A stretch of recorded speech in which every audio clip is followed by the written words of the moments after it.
Hola, ¿qué tal?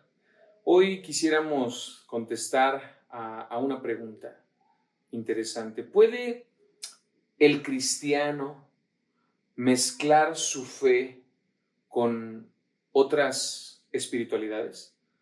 Hoy vamos a ver una mirada bíblica al sincretismo religioso. Y es que la realidad de nuestras vidas es que vivimos en una época donde se nos dice constantemente que todas las religiones nos llevan al mismo destino, nos llevan a un mismo punto en particular para cada uno y que toda práctica espiritual tiene algo bueno que aportar y que lo que es importante es sentirse bien con uno mismo, sentirse en paz. Y es por eso que muchos creyentes hoy comienzan a incorporar prácticas espirituales externas al cristianismo, pensando que son neutrales, como el yoga espiritual, como la meditación oriental, técnicas de conciencia expandida, este asunto de las energías, la astrología o el manifestar o incluso espiritualidades cristianizadas, el secreto, el decretar, ¿no? Pero surge una pregunta que hicimos al principio. ¿Puede realmente el cristiano tomar elementos aparentemente religiosos de otros sistemas espirituales y seguir permaneciendo fiel a Cristo? ¿Puede realmente? Bueno, la respuesta histórica del cristianismo ortodoxo ha sido clara, y es esta, mis queridos: la fe cristiana no admite el sincretismo religioso.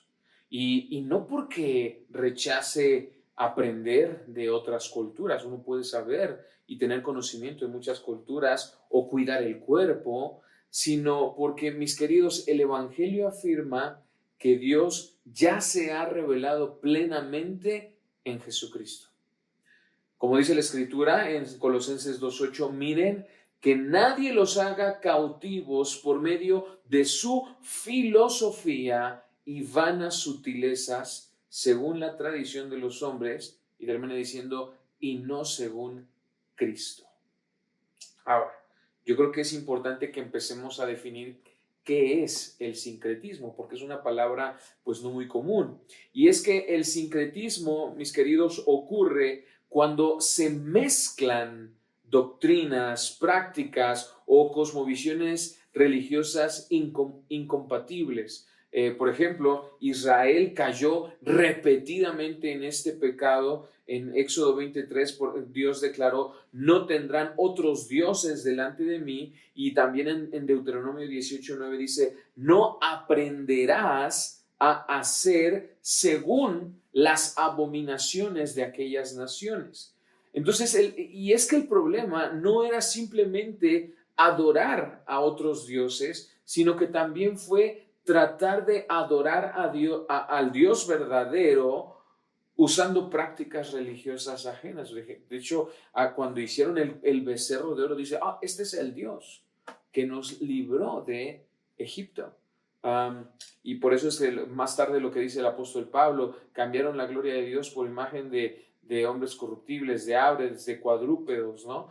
Quisieron darle a Dios una forma de la creación.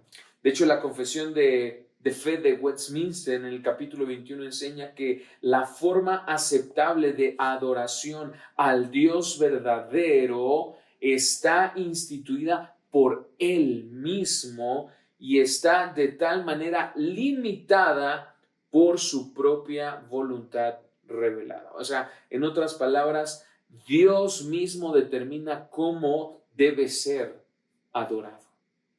Ahora, ¿cuáles son estas prácticas orientales o algunos ejemplos de prácticas orientales y su cosmovisión? Vamos a empezar con un ejemplo sumamente popular en nuestro contexto personal, como lo es, por ejemplo, el yoga. Y es importante ser precisos. Realizar estiramientos físicos no equivale automáticamente a practicar una religión. No se trata de un ejercicio, sino históricamente el yoga nace dentro particularmente del hinduismo, como una disciplina orientada hacia la unión espiritual con lo divino. O sea, yo me uno espiritualmente a lo divino por medio de este yoga. Sus raíces incluyen conceptos como karma, reencarnación, el despertar espiritual, la disolución del yo. Ajá, y estos conceptos chocan con doctrinas cristianas fundamentales. Por ejemplo, la Biblia enseña en Hebreos 9:27, está establecido que los hombres mueran una sola vez y después de esto, el juicio. O sea, no existe reencarnación ni liberación por elevación espiritual. Y algo similar ocurre con ciertas formas de meditación oriental. Pero la meditación bíblica consiste en llenar la mente con la verdad revelada de Dios. Salmo 1:2 dice que en su ley medita de día y de noche, mientras que muchos sistemas orientales buscan vaciar la mente. Fíjate, vaciar la mente, libera tu mente, pon tu mente en blanco, trasciende la conciencia, encuentra tu divinidad interior. La Biblia nos llama a llenar nuestra mente de su palabra. Juan Calvino explicó que cuando el ser humano deja de acudir a Dios como fuente de todo bien y comienza a buscar fuera de él aquello que solo Dios puede dar, en la práctica, dice, le niega el honor que le corresponde a Dios y sustituye su confianza por otras fuentes espirituales.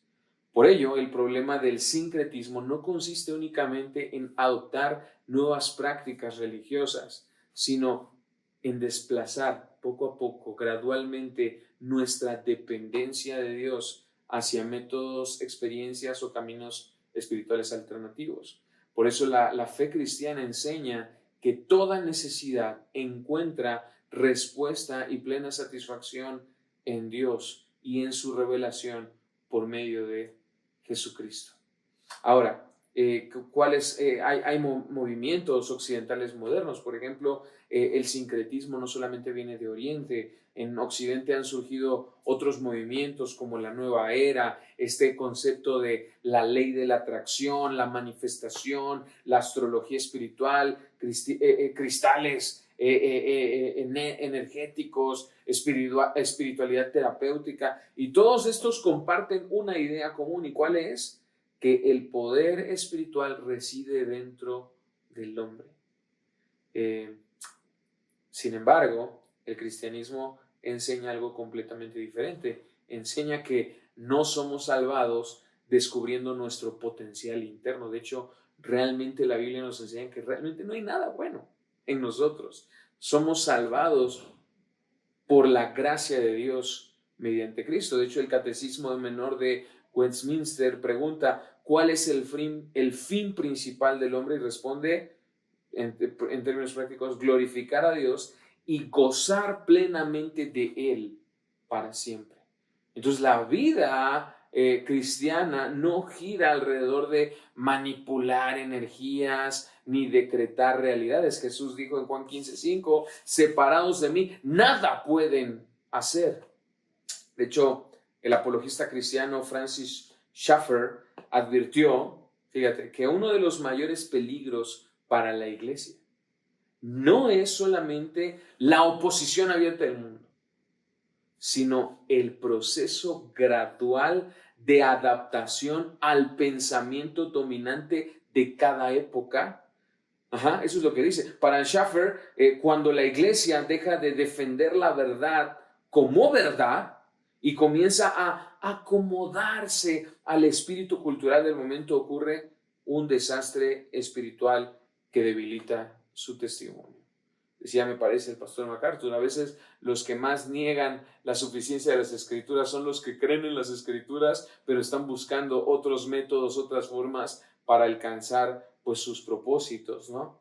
Pero la escritura nos llama a algo distinto. La escritura nos dice en Romanos 12:2, no se adapten a este mundo, ¿bien?, sino transfórmense mediante la renovación de su mente. Una fe mezclada con filosofías y espiritualidades externas pierde claridad doctrinal Y el llamado del creyente no es reflejar el espíritu de la época, sino permanecer firme en la verdad revelada por Dios. Así que, mis queridos, el llamado bíblico no es aislarnos del mundo ni rechazar toda práctica cultural. La pregunta correcta no es, ¿y funcionará o funciona? Sino la pregunta es, ¿realmente esta práctica es compatible con la verdad revelada por Dios? ¿Es compatible con las Escrituras? Como creyentes podemos valorar, claro, la salud física, el descanso, el ver la naturaleza, los cielos cuentan la gloria de Dios, ¿verdad? La disciplina, por supuesto, pero nunca debemos adoptar sistemas espirituales que sustituyan o quieran competir con Cristo. La Escritura declara, Jesús dijo en Juan 14:6, yo soy el camino, la verdad y la vida, nadie viene al Padre sino por mí. Mis queridos, la fe cristiana no necesita complementos espirituales. Cristo es suficiente. Y cuanto más conocemos su palabra, menos necesitaremos buscar respuestas en espiritualidades alternativas. Así que rogamos, y es nuestra oración, que nuestra generación pueda decir con fidelidad, como dijo el apóstol Pablo en 1 Tesalonicenses 5:21, examinen todo cuidadosamente, retengan lo bueno. Que Dios les bendiga.